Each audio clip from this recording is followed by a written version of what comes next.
Hello বন্ধুরা, আসসালামু আলাইকুম। আশা করি সবাই অনেক ভালো আছেন। এই গত ঈদের বন্ধে ভেবেছিলাম যে কোথাও গিয়ে একটু ঘুরে আসি। তো তারই সুবাদে গিয়েছিলাম পিরোজপুরের মঠবাড়িয়ার তুষখালীতে। সেখানে গিয়ে একটি ব্যতিক্রমধর্মী জিনিস আমার চোখের সামনে পড়লো। যদিও এটা আপনাদের কাছে আগের থেকেই পরিচিত হতে পারে। দেখুন বন্ধুরা, অর্থাৎ এই জিনিসটি দিয়ে বৃষ্টির পানি ধরে রাখে, এটার ব্যবস্থা করে দিয়েছেন স্থানীয় প্রশাসন।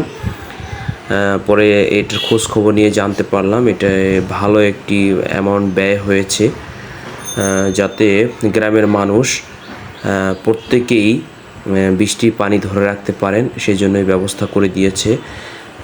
খোঁজ খবর নিয়ে দেখলাম এই গ্রামের প্রত্যেকটি বাড়িতেই এই ব্যবস্থাটি করে দিয়েছেন প্রশাসন। খুবই চমৎকার লেগেছে এবং উদ্যোগটি খুবই একটি চমকপ্রদ উদ্যোগ। এইভাবে যদি আমাদের দেশের সরকার যদি মানুষের দিকে বিভিন্ন সেক্টরে বিভিন্নভাবে তাকায়, তাহলে আমি মনে করি যে দেশের উন্নতি করতে আমাদের বেশি সময় বা কষ্ট হবে না।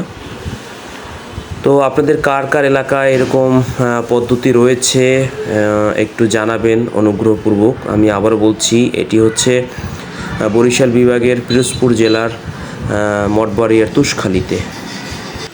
সবাইকে অসংখ্য ধন্যবাদ। ভিডিওটি ভালো লাগলে শেয়ার করে দিবেন এবং চ্যানেলটি সাবস্ক্রাইব করবেন। আসসালামু আলাইকুম।